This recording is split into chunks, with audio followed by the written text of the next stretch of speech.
Hi there, I'm Coach Kenneth. And I'm Coach Victoria. And today we're going to be talking about trying hard to give my love. You can almost sense some urgency when somebody says something like that, right? And oftentimes when we feel a connection with somebody, and for some reason or whatever reason, they pull away, they need some space, it makes us want to try even harder to reconnect with them. But oftentimes it makes things worse. When somebody wants space, you have to really try and give it to them. And a lot of times anxious people feel like, well, they're going to think I don't care if I don't make an effort. But that's not how avoidant people often feel in the relationship, right? Right. And sometimes giving space can be the most loving thing that you can do. Yeah. And it takes a lot of emotional self-control to be able to do that.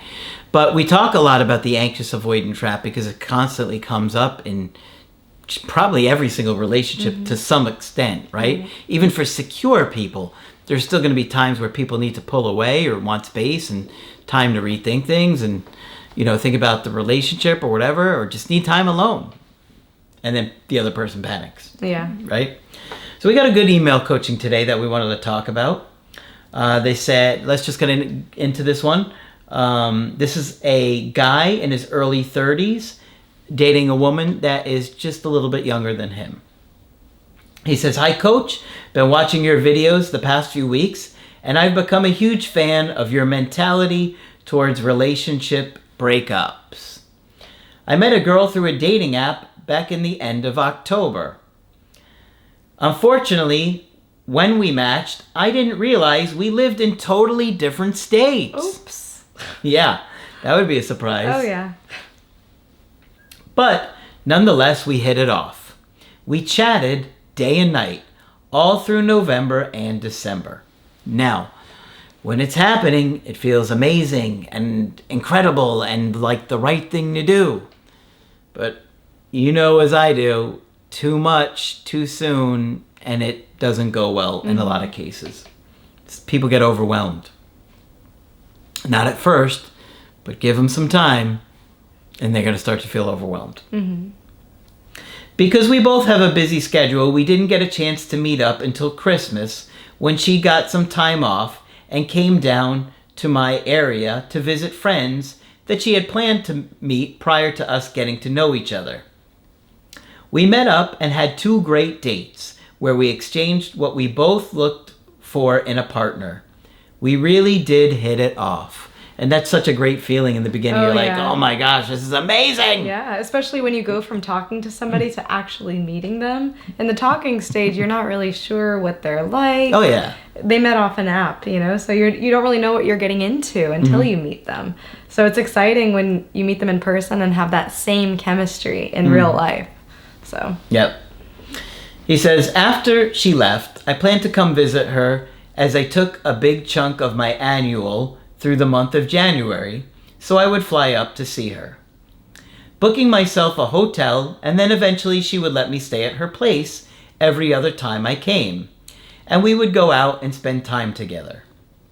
She shared with me that she had a very traumatic relationship prior to seeing me, and was cheated on, and several other things that have left her hurt and in need of therapy.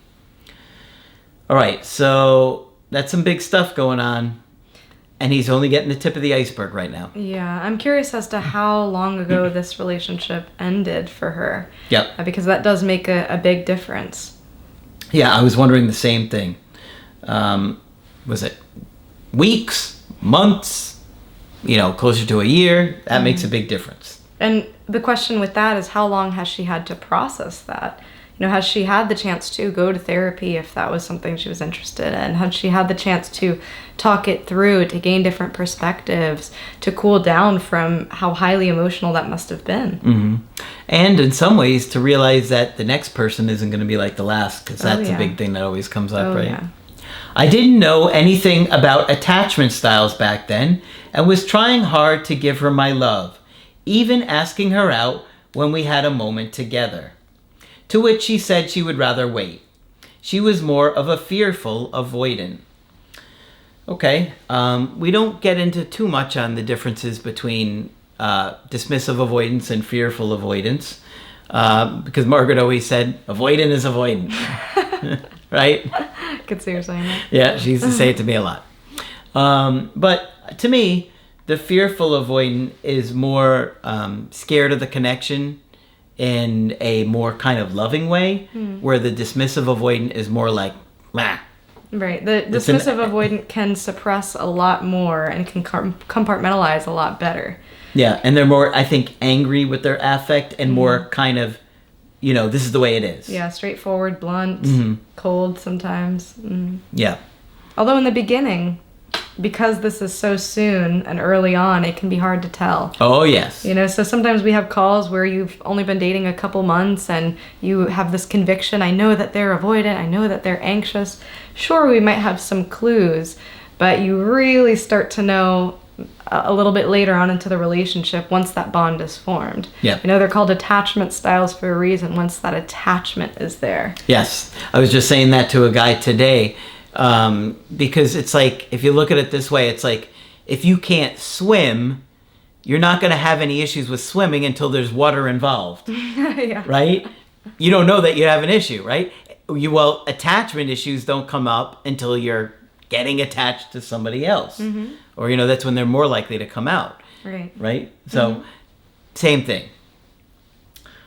He goes on to say, I would also get anxious when she wouldn't text me for 9 or 10 hours at a time and lashed out a few times.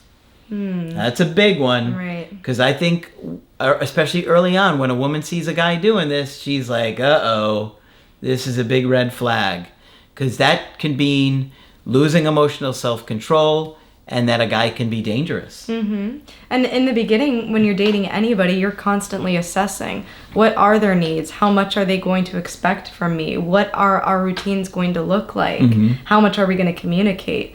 So for her, if you find that she's not responding for those hours at a time, is it because she's working? Has she mentioned that she's busy? Maybe she's a person who's very much in the present moment. Maybe she is pacing herself and taking some time to get to know you. Maybe there's not much to talk about.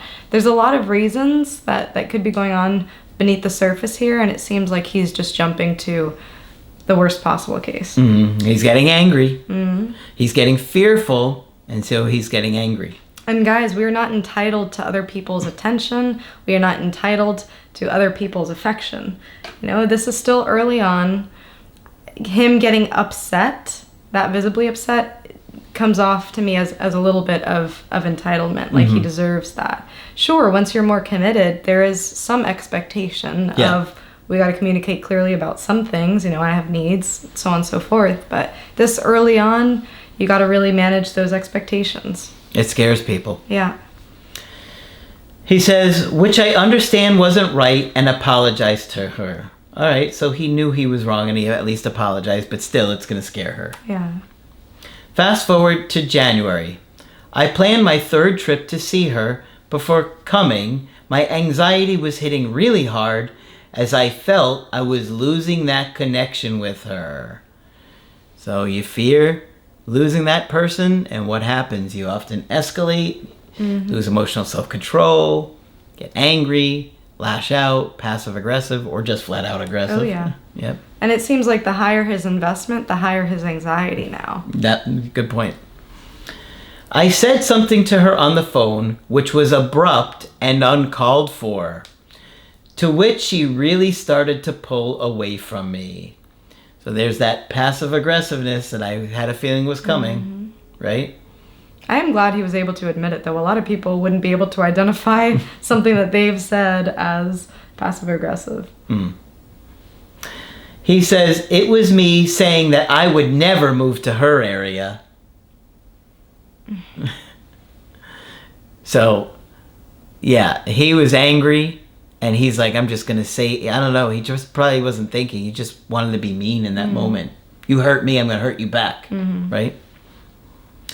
After that, she still wanted to come, as we usually managed to always have a great time in person and talk it out.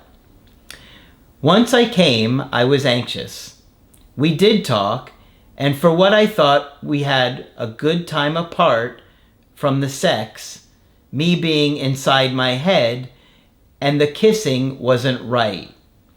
All right, so I think he's trying to say that he was so caught up in his head that he wasn't being present with her, and it wasn't natural. It started to feel awkward because he was so anxious about the situation that he couldn't just relax and cause that great chemistry that they were having. And a woman's going to feel that. Oh, yeah. She's going to notice that, and she's going to get turned off, and I would think get kind of rigid there, like, oh, this is uncomfortable. Something's not right here. And I'm glad he brought up the point about intimacy. You know, a lot of times in our sexual relationships, it can mirror or be an echo of what's happening in our emotional connection. So if he wasn't as present during sex, if he was in his head, maybe thinking more about what she's thinking or worried about how invested she is or if she is having a good time, then I wonder if some of that was also reflected emotionally. Yeah, you're going to pick up on that. Yeah. You're not going to be intimate with somebody and they're going to be in their head and they're not present with you, and you're going to sense that. Of course, you're connecting with that other person. You're going to feel it's off. And I think a woman is going to get really turned off by that. And or, you know, it could cause her to get inside of her own head. Yeah. We're constantly mirroring each other as human beings. So if you're putting that out there into the relationship, she might be sensing, oh my gosh, why is he not present? Is he not into me? And this isn't right. So on and so forth. Something's not right here. And then it kind of takes over like this giant blob that keeps growing and growing. You know what I mean? It's like now when these little things happen, sometimes they keep growing and growing until like it's so big and uncomfortable that the dynamic is completely thrown off. Right. And that's kind of what I think happened here. He says, regardless, we spent 5 to 6 days in each other's company, laughed, hugged, and did other stuff together. Once I came back, she started getting more distant. And I tried remaining calm and working on myself, learning about attachment and all that to understand myself and her better. But it's like at this point, she's probably left sitting with this big, uncomfortable feeling. So I would reach out to her and we would still talk every day until the last 2 weeks where it just kind of went flat. Well, I think it was already flat. Yeah. It was already, the damage was already done on that trip. And it's tough with long distance relationships because most of the time you have little increments, intense increments where you are connected. So there can be a lot more pressure for everything to go right if you're only going to be in her area for a couple of days at a time. Yeah, absolutely. So on some level, it takes even more anxiety management to be in a long distance relationship. Yeah, certainly. Because there's a lot of more sitting with uncertainty. I reached out a couple of times, to which she replied, thanks for reaching out. I'm just in the wrong headspace lately, but I'm not ignoring you. What do you think she meant by that? I'm asking, why is she in the wrong headspace? What's going on? I'm supposedly your partner, or we're connecting, we're getting there. You know, this could be a moment or an opportunity to build some more connection, to be vulnerable. So for her to just say that and not really go into detail would make me a little bit concerned, make me curious. Yeah. And I think she means it when she's saying, I'm not ignoring you, because she's not, but she's also not wanting to connect with you. And it also seems like she's avoiding something. She might not be ignoring it, she might get to it eventually, but it seems like this is something that she doesn't want to address right now. She's not ready to. I think she's kind of processing like this feeling of what's wrong here. Why is this off? What's going on here? Something along those lines. So I gave her a couple of days and checked in on her again, and we spoke on the phone for an hour, to which she said the sex felt off, the kissing felt off the last time she saw me, and she's trying hard to go back to that time where she was very into me and it was great, but she just doesn't know how. And I think had he backed off, it would have given her some more time to miss him, to think about, okay, it was a little bit off, but I really miss this guy. But he keeps reaching out, and every time he's reaching out, I think she's still in this place of being uncomfortable, and it just reminds her more of I'm uncomfortable every time I hear from him. And it's also interesting that now she's putting the responsibility on herself, saying, I don't know how to get us back. When really, he's admitting that he had a hard time being present. So I'm wondering what happened next here. But she's right, because he even acknowledged the kissing was off, the sex was off. It was all him being so anxious. And so I think he's got some real anxiety issues he's got to work through, because I've seen a lot of people that can't be present when they're being intimate because they're so stressed out about abandonment and all these other things. Or even super focused on the outcome, which is so ironic. The people who have the highest anxiety about something going well are the ones that are most likely to perform the least. Yeah. Because your mind is so focused on that instead of what's happening, instead of, okay, I have this person right in front of me. They are interested, they are enthusiastic right now. Yeah, exactly. Yes, that's a great point. He says, I was calm and just asked her if she wanted to work on it with me. I would be happy to work on it. If it's not, it's okay. We can go different ways. She only replied with, right now, I don't know, as she can't give me an answer. I think she's still processing it. Yeah, and a lot of times when we are anxious, we can put words in other people's mouths, things that we are afraid of. We are thinking in the back of our heads, if I can just get them to say it, then we can get over it. That I can rip the Band-Aid off and handle it. So right here, he's saying, we can work on it, but if not, I feel comfortable either way. When in reality, he's saying, I really want to work on it, and I really hope that you don't say that you want to part ways, because I don't want that to happen. But if that's going to happen... Tell me! Right. I need to know! Right. And so you guys want to be really careful that when you do sense your partner distancing, don't jump to the worst assumption and put those words in their mouth. All right, there's a little bit more here. I said, that's okay. When you feel comfortable, you can reach out to me and let me know. And I left it at that. I've been in no contact for 12 days now. Feels like an eternity, right? It does. It really does. Unsure how to navigate out of this. And I've also been self-soothing and working on myself. I do want her back. I do want to be a better version of me. Please, coach, advise me if there's any hope left in this and what to do. There's that desperation again. Is there any hope left in this? Yeah. What do you do? Well, I think you got to leave her alone. She's kind of saying she needs space to navigate this, and she's trying to figure out why she feels this way. It's going to be tough to turn this around, because I think she's so overwhelmed with this feeling of being uncomfortable that, when you get that feeling, it's tough. Oh, yeah. It's tough to make this spark and the chemistry come back. And because it's long distance, in a way, the stakes are higher. If you are going to connect with this person, it's either you go there and she has to commit to you being with her for an extended period of time, or she would have to make the investment to come meet up with you. So I'm wondering if there might be a way to de-escalate this to make her feel a little bit safer. I don't know if that looks like meeting up halfway, if at any point she is a little bit more receptive or responsive, but I would absolutely allow her to initiate.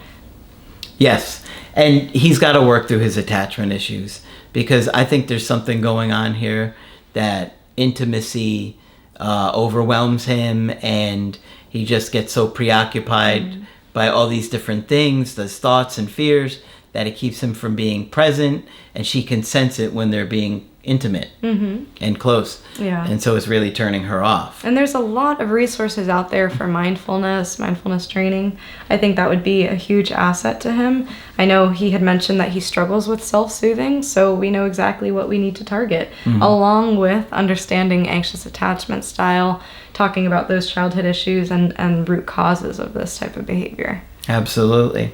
I think it's, certainly possible that she could reach out. I mean, he hasn't done anything terrible here. But right now, I think she needs to process things, think about things, and, she has friends that live near him. So I think probably best bet would be for her to say, hey, I'm coming into town to see my friends this particular weekend. Do you have any free time? And then set a date with her and just try and focus on having a great time. And see how that goes without a lot of pressure. Right. Exactly. Without worrying about the outcome of, are we back together or stuff like that. So that's what I would do in this situation. Hopefully you found this one helpful. Of course, if you want to get our help personally, you can do that on my website, askcraig.net. I do email coaching and I do Skype. Coach Victoria is also available for Skype coaching. I'm here whenever you're ready to chat. Just click on her name at the top of the website to do that. But that's it for this video. I'm Coach Craig Kenneth. And I'm Coach Victoria. And we will talk with you soon.